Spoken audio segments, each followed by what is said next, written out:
The closed beta for Loftia is now over, and even though I wasn't able to play as much as I wanted, I still was able to enjoy the game and get a sense of what the gameplay loop is going to be like once Loftia actually releases. I definitely think that the game is going to take up a lot of time since there's just so many things to do and so many beautiful environments to explore. I was so blown away by the beautiful scenery in this game. I've always loved the thought of living my life on floating islands in the sky as well, especially one that is focused on eco-sustainability and keeping with the balance of nature to not repeat what happened in the past. Characters will talk about what they're doing for conservation, and it just feels like everyone is working together for a brighter and more sustainable tomorrow. Even in the gameplay, you can see how important this overarching message is. You'll need permits to have more machines on your little plot of land, there are rain catchers to fill your watering cans, and solar-powered battery recharge stations that you'll need to utilize in order to craft anything, since crafting takes energy to complete, with bigger projects taking up more energy. One of the biggest highlights about the game to me is the clothing and furniture crafting system. You can make all sorts of things and the customization is such a pleasure since you can dye your clothes any color from the color wheel and decorate your house the way that you want to. And oh my gosh, y'all, there are some really cute outfits and furniture sets that you can work towards already right off the bat. Right now, they seem pretty doable to complete, which I really appreciate because it doesn't feel like the challenge is too grindy or impossible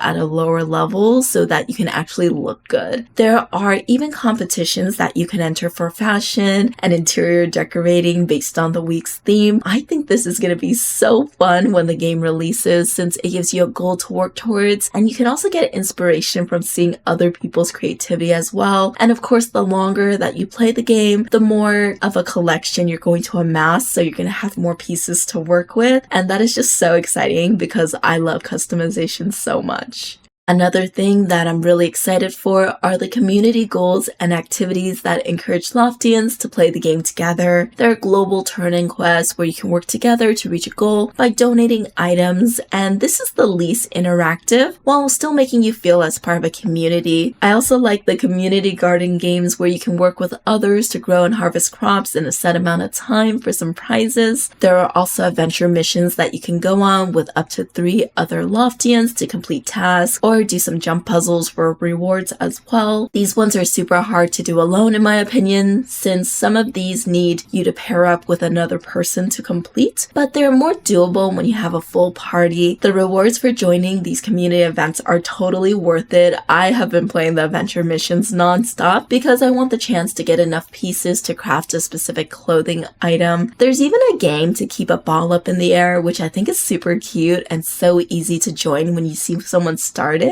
So I'm very excited to see what other community features are added to the game as it develops. Of course, that doesn't mean that the game doesn't have its challenges. Right now, the main one that I'm concerned with is just the performance of the game in general. My computer can handle graphic-intensive games with little issues, but my time in Loftia has been such a struggle, even at the lowest setting. This might be an issue for cozy gamers that do not have high-end PCs, which is really unfortunate since the game looks so good on the highest setting, but the frame rate significantly drops to the point where it can get difficult to play, and this actually continues even when you're in the lowest setting. Another thing that I'm hoping the game can consolidate is the number of times you have to go between zones while you're doing a quest because there are loading screens. In the first few hours of playing, I've encountered quests that require you to go to your housing district to craft something and then back to the city to complete the quest, only to get another quest right away that requires you to go back to your housing unit. I feel like some of these quests could be combined together so that instead of, for example, crafting a tailoring bench, turning in the quest, getting a quest to craft clothes, going back to the housing district, crafting clothes, going back to the city to turn in the quest, that these quests could be combined together. So maybe you have to craft the tailoring bench and craft clothing items while you're still in your housing district before needing to turn them in so that you reduce the amount of times that you're stuck in a loading screen. During my beta experience, I also found a bug where I was bombarded with the same tutorial pop-up whenever I went to a trigger point or when I used my fishing rod or even when I was completing adventures or quests. I'm really hoping that the next beta is going to resolve this issue since it was pretty annoying while I was trying to live my best life. Of course, the challenges aren't anything that can't be fixed by the time the game releases. I would be way more concerned if the gameplay loop was grindy and tedious or just not fun. So I'm really glad to see that it was really fun. Collecting resources was very zen for me. You don't have to compete with other Loftians to get resources. The resources you see on the map are your own. And the really cool thing is that whenever someone's inventory is full, then they will leave the item there and you can actually pick it up as well. Loftia is shaping out to be a really fun game and a contender for next cozy addition to my weekly rotation for sure. I can only imagine the amount of fun that I'll have once I'm able to play the game with more friends and also stay long enough to develop a little community. What are you looking forward to most about Loftia when you get the chance to play? Let me know in the comments. And of course, if you want more Loftia related news, then consider subscribing to the channel, maybe turning on notifications, and I'll try to keep you updated with as much Loftia as I can as it gets developed. I have been Nessa, and I'll see you in the next video. Take care. Bye.